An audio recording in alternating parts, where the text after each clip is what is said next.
You keep making faces, so we're recording. Because you just dropping knowledge, not recording it. I don't understand that. Take one.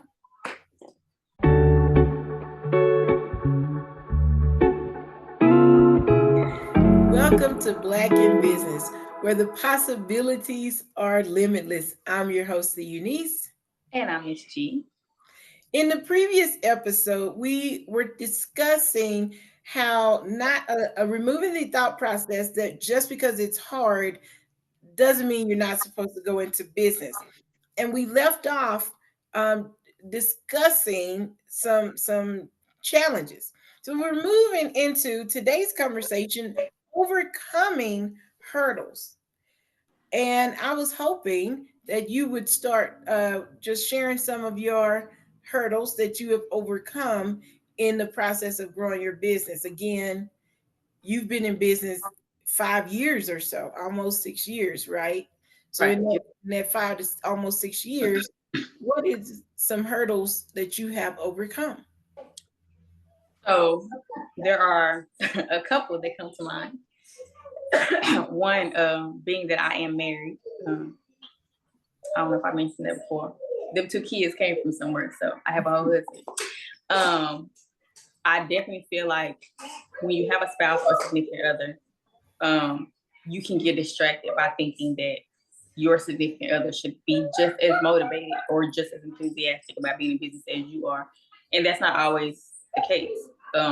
It's totally common and normal for your spouse to not have the exact same interests. You have some things in common, but you're also going to have some differences naturally. And oftentimes, being in business, that can become a distraction because as the spouse, as the wife, because I can't speak from the husband's perspective, it can almost come across as like, well, why are you not as excited as I am? Why are you not participating as much? When reality is your dream may not be your spouse's dream. If you have the same dream, that's great. But if you don't, that's okay too. That doesn't mean you should quit your marriage just because some Exactly. just because some obstacles arise, or just because you have a difference of opinion, doesn't mean you need to throw in the towel. And so, like we were talking about previously, things are going to come up, but that doesn't mean you should be discouraged and feel like, oh, this must not be meant to be. And I feel like in today's society or climate, a lot of people, especially in marriage, can assume as soon as we hit hardship, that means we should be together. And I don't feel like that. I think having that thought process, you allow yourself to be distracted by what your spouse is or isn't doing. And that ultimately stops you in your tracks and keeps you from being productive and working towards the goal you've established that you are going to accomplish. But I think that's something that you have to go through it to grow through it. You have to experience it to realize like this is an obstacle. This is an area opportunity for me to learn how to focus on my own path.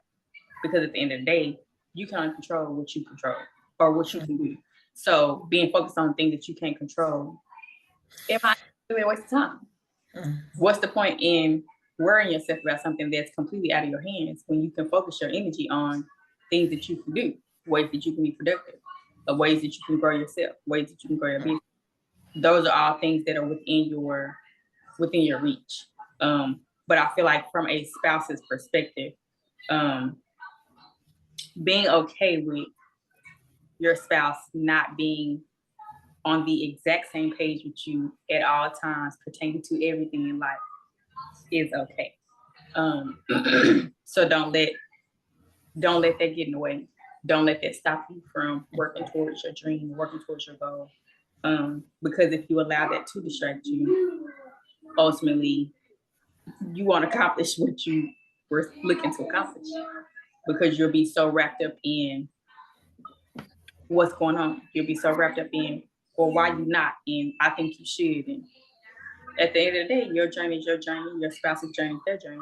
And you have to let God work with them when he won't, how he won't, because that ain't none of your business. Yeah, so in that, learning that you and your spouse may not be um, have the same passion for one business or for the same path, would you say it was a benefit to you learning what y'all's different strengths and weaknesses were, and did that help you? So part of that, overcoming that hurdle. Absolutely.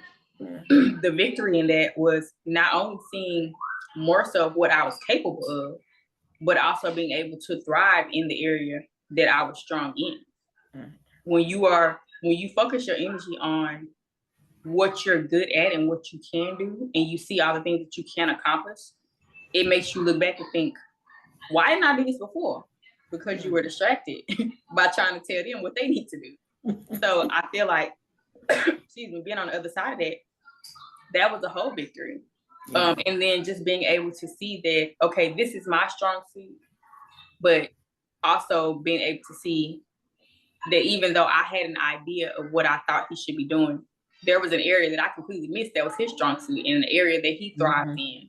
And so now we have two areas to celebrate because now it's clearer when you're not allowing the muck to cloud your judgment, if that makes sense. Don't waste so much time looking at how they're different from you, but start looking for how their difference complements the business or complements the partnership. Yes, Yeah. how your strong suit can complement our overall goal, Mhm. even though it may look different than what I originally thought it should look like, right? Which is if you've been alive longer than 5 minutes, I'm sure God done showed you, listen, I don't care what your plan is, my plan is better. Mm. It's the same concept. When you can embrace what your spouse is good at and see how the two come together and you can collaborate collectively, it'll make you be like, you know what, God, my bad. I know you put us together. Mhm. I know this was supposed to be. I just need to let you work. But you know, as humans, we often get in the way unintentionally. I've definitely done that and was like, God, forgive me because I didn't know. I didn't know. I was hindering. Listen, what you got going on is perfect. Forgive me because I didn't know what I was doing. I see the error of my ways and I'm going to get on out your way. Mm. Listen, And it's open doors for you, right? yeah, yeah. Mhm. It helps out tremendously. Yeah. Tremendous. And And I would say wonder, like, what was I doing before?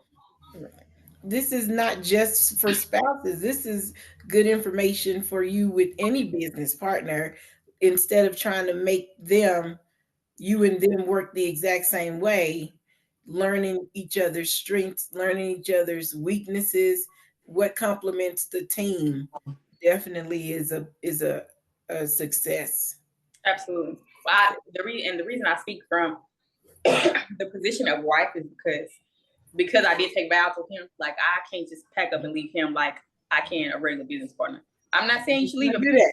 Let's not do that to business partners. I'm not saying you should leave your business partner. I'm just saying there are instances where because people are business partners and they may not be the best of friends or they may not know each other really well, it's easier for them to walk away. Whereas in a marriage, you don't have that luxury, so to speak, or that option. That's why I gave that perspective, but it absolutely does apply to other business partners because the areas, like we said in the first episode, each person has their strong suits, and Mhm. the one of the benefits to partnership is being able to put them together. I don't have to be strong in every area because there are going to be areas that you are strong in and that you naturally excel in, and vice versa. So us coming together creates the perfect partnership. I can't do everything on my own. You can't do everything on your own. And so to have that, to keep that in mind and know that even though your partner does things differently, maybe that's a good thing because not only does it give you an opportunity to learn, but it also lets you know, like, hey, this is her ministry. So instead of me trying to struggle through it, let her be great and do what she do, and vice versa. If it's something that my partners are struggling with, and it's something that is my ministry, like let me do that because I enjoy it and it's not a headache for me. If you are really struggling with it, why are you putting that pressure on yourself? A It's good one. Why are you putting that pressure on yourself? right. Hmm. I don't. I do not put that poster pressure on myself. I put it on my partners because that's what you're good at. Yeah, Beautiful work. not exaggerating. Beautiful. What? Who exaggerating? Moving on. You were talking, you mentioned to me off camera, but you mentioned to me I'm having a hurdle of being a new mom whilst trying to start a business. Can you talk to that? Because I know there are women out there who are maybe new moms and now they don't want to go back to corporate America because this new little beautiful baby is at home. And girl, like me, I was crying. I was at home with my child for 6 months. And when I decided to go and get a job, I'm crying because I gotta leave my baby. So can you talk to that a little bit? Absolutely. So that's how I got in business. So it'll be 6 years next month on the 15th. And when I was 6 months pregnant is when we saw our business model. So having my daughter, of course, shifted my entire world. And the job that I already was frustrated with, it definitely seemed even more unappealing when I have this tiny human that I absolutely adore. And I'm really questioning, why should I spend my day dealing with people I don't too much care for instead of being at home with my baby. But then also being in business, having a new baby, that's a different type of beast. As we've stated before, you have to choose your heart. I do think it's hard being a new mom and going back to work and having that separation anxiety. Whereas, with my oldest daughter, I took her to conferences with me. I was riding, trying to figure out when I'm gonna have time to change her diaper. What's the next stop so I can take her out to change her, so I can take her out to nurse her. So I definitely think each path has its own struggles. However, I got through. In the moment, it definitely seemed like a lot. The first time I went to, I was 8 months pregnant. And I was riding the van with people that I didn't know. So that in itself was a whole experience. And then taking a 12 to 14 hour ride to another state, 8 months pregnant. You would think it would be very uncomfortable. I was expecting it to be very uncomfortable. But, thankfully, my body was fine. Had I allowed my thoughts to get the best of me, I wouldn't have gone to conference. That conference was very life-changing for me. And so I feel like, although this new phase of life can create obstacles, like it's going to create obstacles because you're now adapting to something totally different from what you know, it doesn't have to stop. You just have to figure out how to pivot. And I feel like nursing a baby full time and then learning to be a new business owner, I had to learn how to pivot.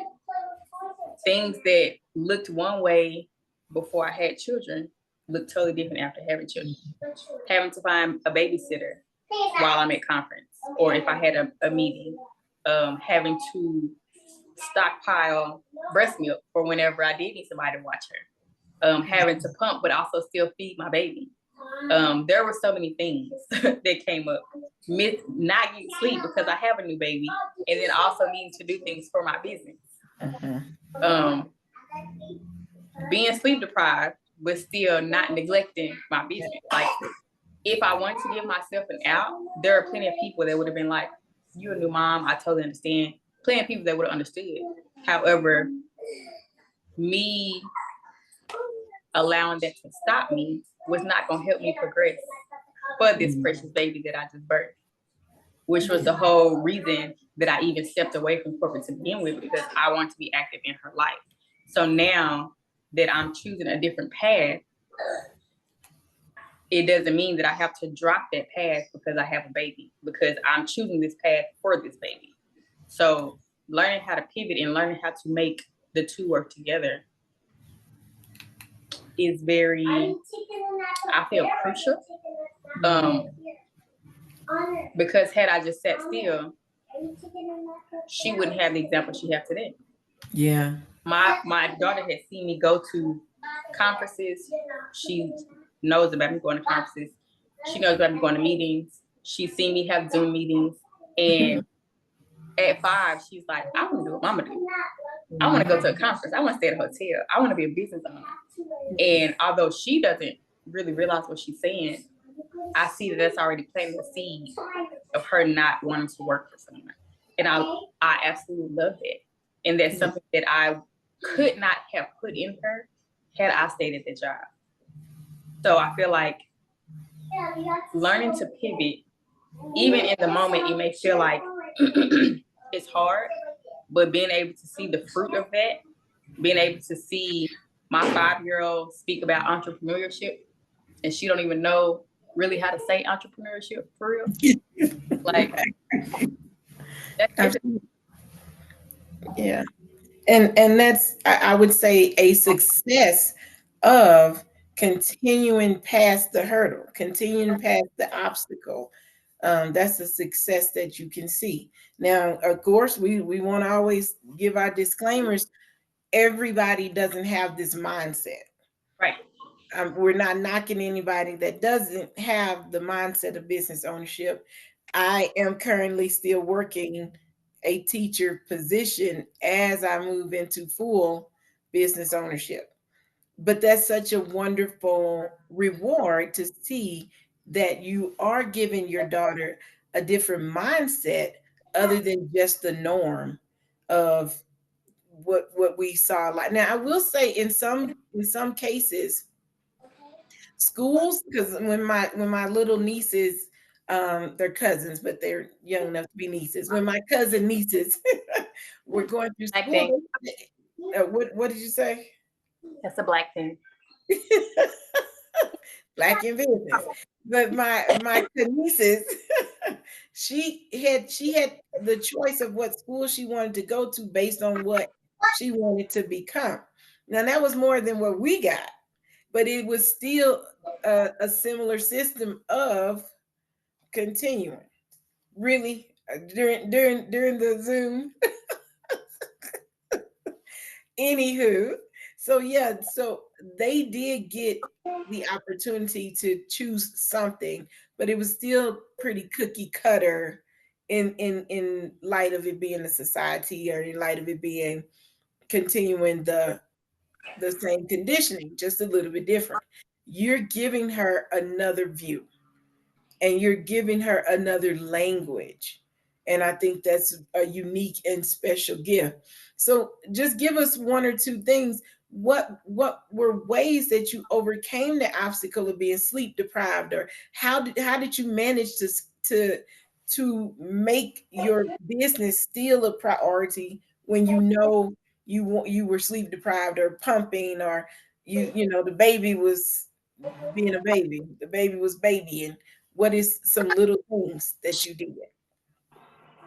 For starters, asking for help. Yeah. A lot of moms, especially new moms, think that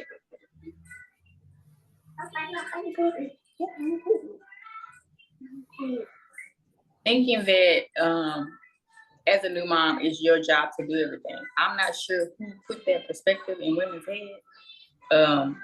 Knowing that my great grandmother had 6 kids, I listen to this day. I don't know how she was getting up at the crack of dawn and making 3 meals a day and feeding 6 kids and grandkids and great grandkids. I don't know how she accomplished it.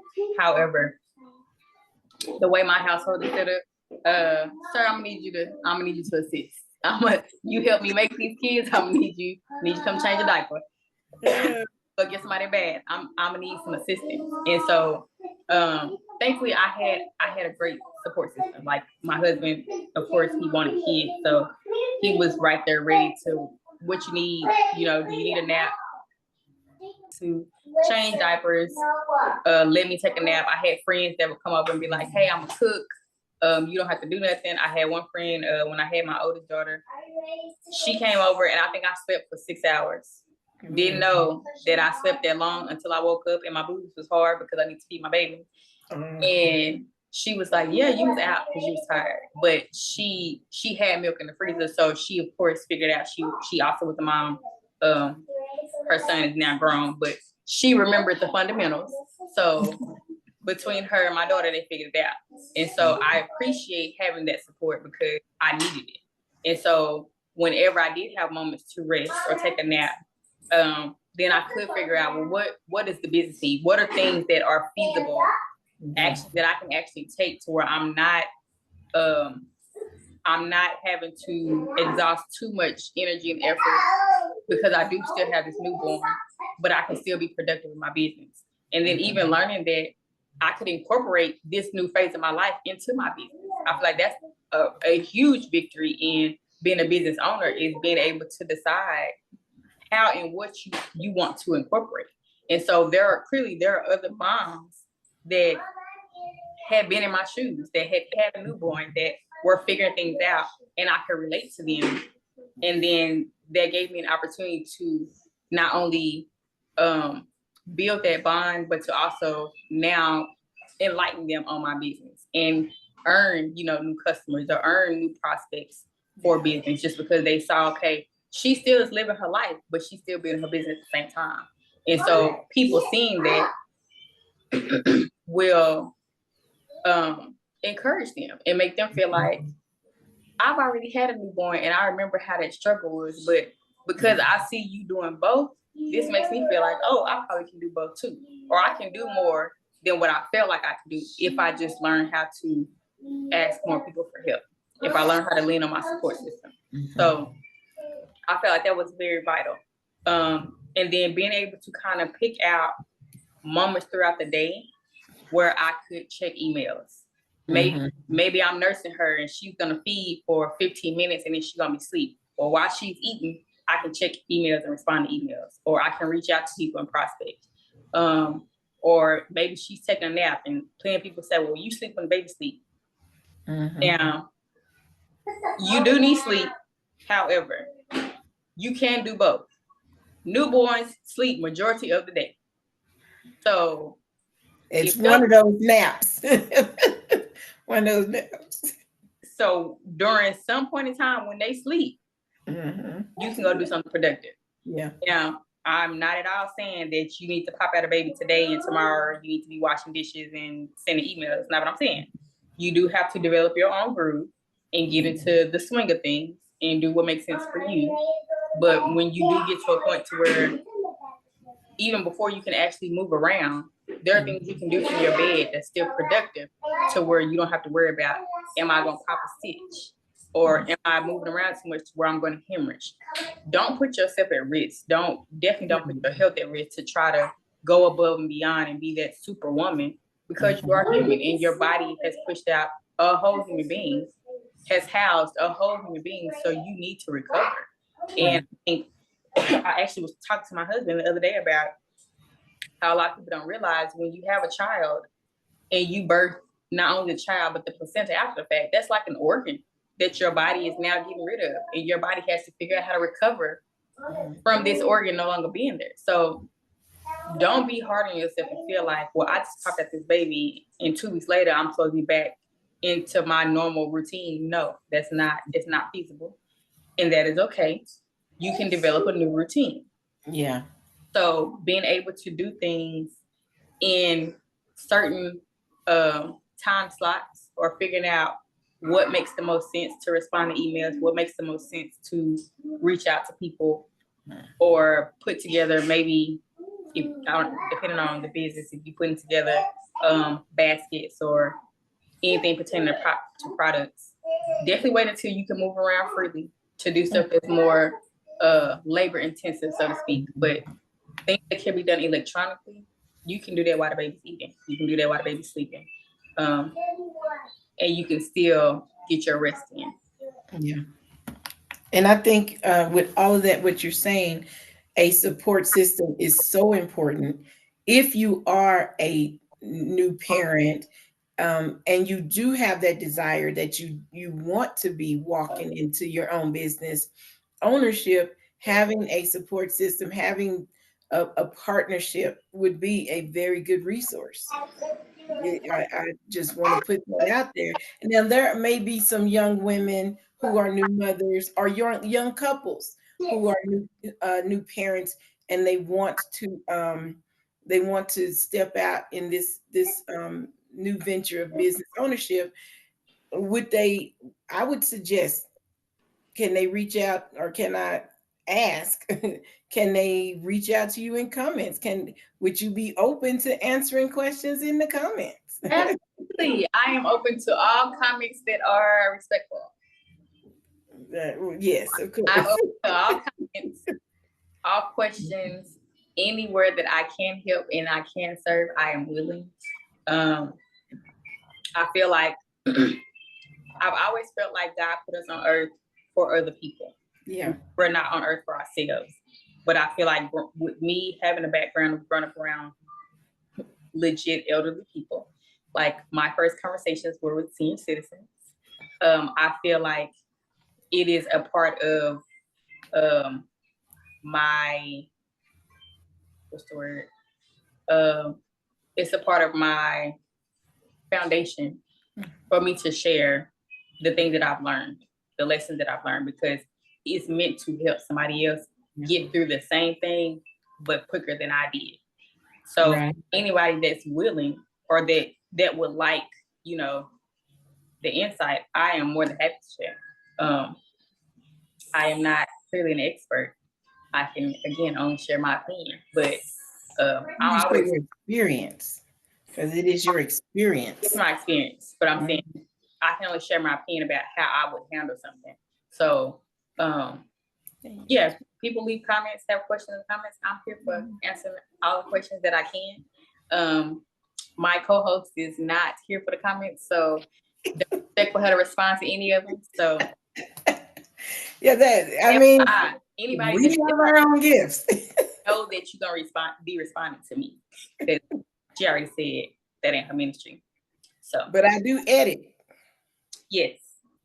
So, but for those that want to talk to me, I'm here. They can talk to us. They'll be talking to us. You'll just be responding. Drop the questions in the comments. I do read them. But she don't respond. Drop the questions in the comments. I pray for you. I pray. Yeah, so this has been an excellent conversation. I've enjoyed it. No. Because you've been asking me all these questions. You were supposed to be talking about some hurdles that you have come across. And I talked about her. It's 2 minutes left. It don't matter. We're going to go. This is time. I can edit out anyway. So you're going to go ahead and share her. Ma'am, we're going to get something. I'm able to edit the video and cut out all the stuff because we on take 5 right now. So you got some time. What do you want me to share in the 2 minutes and 59? What have been some hurdles that you feel like you've encountered since you've been? Oh, wow. Okay. Now, for me, a lot of my hurdles, I have had outside hurdles. But I really think let me rephrase that. I feel like you shared a lot of great outside hurdles, as well as I know I have had them. You've you're walking with me through ownership and you've seen it. But for me, it's been the mental hurdles, that mental insecurities, the mental doubt, it's been the mental struggle that I've learned to overcome the most. So even just putting myself out there as a business owner, talking with people who have known me all of my life and wanting to present my business to them. This is my favorite one, and they're calling it cute. And I don't think it's cute. It's my business. This is something that I'm building as part of my legacy. And so before I heard that word, I felt very insecure. I was always, what's the word? I was always lessening the importance of it. I always made it small.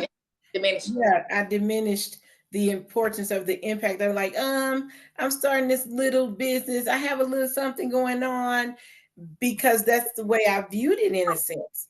But then when it clicked, when somebody did not take it as seriously, because I didn't present it as seriously. I didn't look at myself as I'm a business owner. I looked at it as, oh, this is going to supplement, this is that. When I heard that and I realized they're going to receive it the way I present it. I had to start changing my mindset. I had to start presenting myself in a different way. So overcoming, recognizing those insecurities, recognizing the negativity that I had heard growing up and that people still put on me. um, I had to see that, and then I had to change my mindset about that. I had to validate myself and my businesses as being good enough.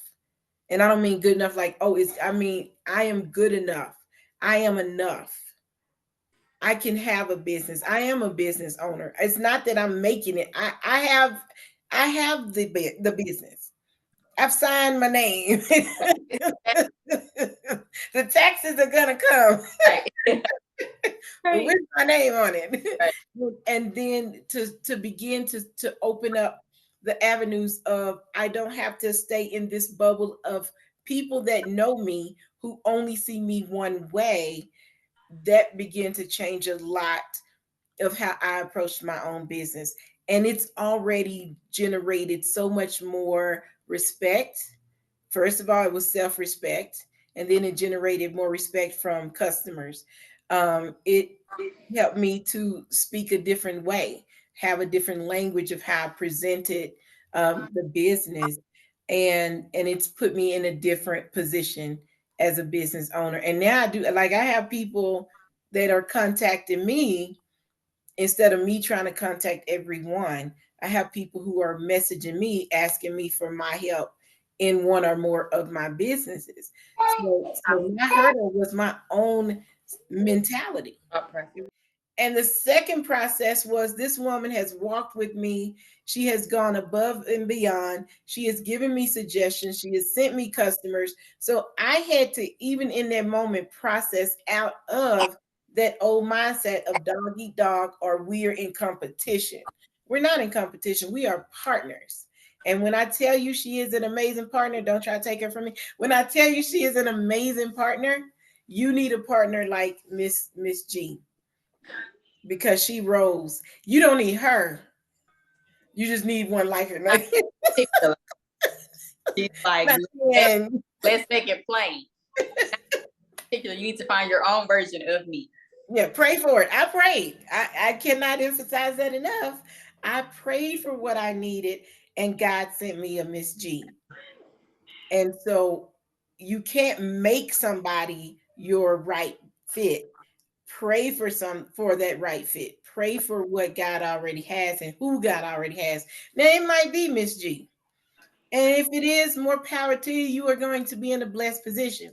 I'm just saying, don't make that the first guess. Don't put that out there as your first priority. I do read those comments, and I have more veto power on that than she do. I will shut that down before she see it. I'm joking. Mostly, I'm joking. Mostly. Yeah. No, that makes a lot of sense. I definitely feel like your thought process oftentimes can be your biggest hurdle. I heard somebody say, you can take a person basically out the hood physically, but if they don't get themselves out the hood mentally, they might as well still physically be in the hood, because that mentality is what they're taking with them, and that mentality is what's going to keep them stuck and not allow them to grow into the business owner that they could be. So I definitely feel like, your mindset, changing your mindset can just change so many things in your life. But you first have to realize that a change needs to be made. Like, you have to make the choice that, although I grew up seeing it this way, although I naturally would think that this person is trying to get over on me, I have to evaluate, what has she shown me? What have I seen for her? What has been my experience with her? And not let your past experiences cloud the judgment of what you've seen take place with that individual. Now, I'm not saying you shouldn't be cautious. Naturally, you shouldn't just agree to everything. You can't just give your information to everybody. You can't just partner with everybody. You can't do business with everybody. But if you know that you've been hurt in the past, and know that people haven't taken you seriously, or know that people have diminished your light, so to speak, and try to make you seem smaller than what you are. Mhm. First, don't take it personal because it really reflects on them and not you. But allow that to be your encouragement to elevate and to show them that I am serious about this. I am going to succeed in this. Mhm. So I am going to follow through with it. Because the moment that you say, well, because they diminished it or because they didn't believe it or because they said that it was cute, so I'm not going to do it. Who win in that situation? Right. So you following through with it and you succeeded in it, not only is it going to earn that respect from them, but it's also going to show you, I knew I could do this. And it's going to make you stand that much taller and that much straighter because you're now going to have more confidence in yourself and your abilities and your business or, Yep. Whatever the endeavor is. So I think that's really good. Yeah. Changing your mindset is very powerful.